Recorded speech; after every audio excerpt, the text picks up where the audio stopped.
On se doute quand on est convoqué pour un conseil d'entreprise extraordinaire que la nouvelle ne sera pas la meilleure, la plus gaie à entendre. Et de fait, on a appris l'arrêt d'exploitation du commerce.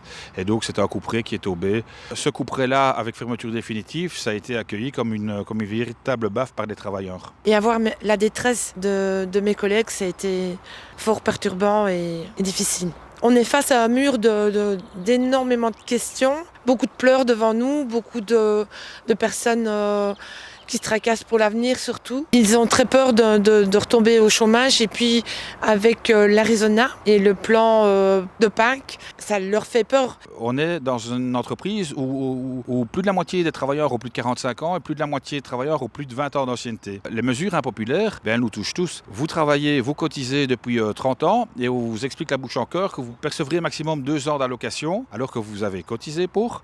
Vous percevez 2 ans d'allocation.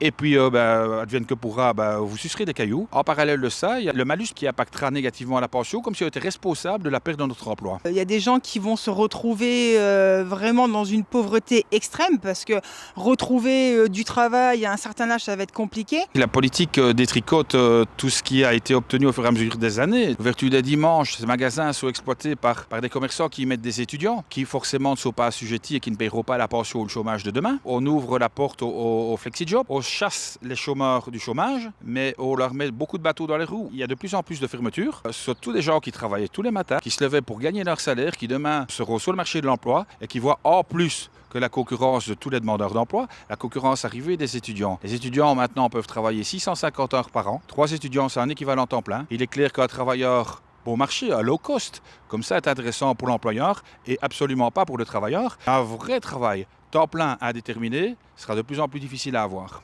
Donc c'est pour ça qu'il faut continuer malgré tout à se battre contre ce projet Arizona et que nos dirigeants prennent à un moment donné leurs responsabilités, parce que tout ce qui arrive, c'est leur responsabilité en fait à eux, c'est pas la nôtre.